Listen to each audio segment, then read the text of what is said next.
Отца называют Богом Яхве, Духа называют Богом Яхве, и Иисуса называют Богом Яхве. Есть только один Яхве. Как нам это понять? В конце концов, они придумали понятие бытия и личности. Бытие описывает вашу сущность. Личность описывает, кем вы являетесь. У этого стула есть сущность. Это то, что философы называют онтологическим статусом. Но у него нет личности. Я не спрашивал у него разрешения сесть на него. Верно. Но он существует. Итак, бытие — это то, кто вы есть. Бог — это Яхве. И мы видим это. И Иисус велит своим ученикам идти крестить во имя, а затем говорит об Отце, Сыне и Святом Духе.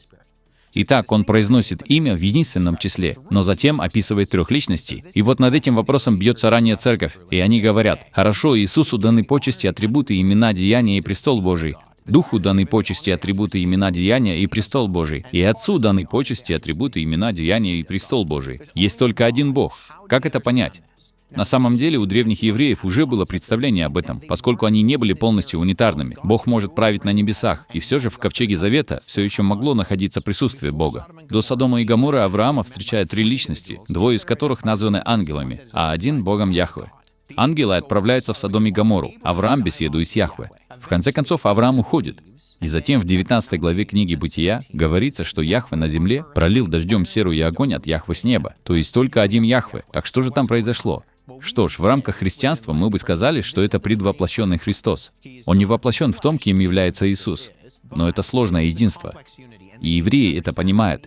И даже на заре раннинистического иудаизма существовало представление о Шавроте, который символизирует присутствие и Дух Божий по всей земле. В этом смысле древний иудаизм иногда называют двумя силами на небесах. Мне не нравится такая формулировка, но в научных кругах именно так это называют, что Бог правит и властвует на небесах и все еще присутствует на земле. Только один Бог, но есть что-то еще, чего мы, возможно, не до конца понимаем. Но с другой стороны, Бог живет в живых, исполненных любви отношениях. Он существовал вечно в отношениях и любви. Да. Вот что говорит Иоанн в своем первом послании. Бог есть любовь. Богу не нужно творить, чтобы что-то испытать. Творение — это излияние Его любви. Это отличается, скажем, от унитарной монотеистической веры, такой как ислам. В исламе, в каком-то смысле, с философской точки зрения, Богу действительно нужно творить, испытывать любовь, потому что для любви нужны объект и субъект.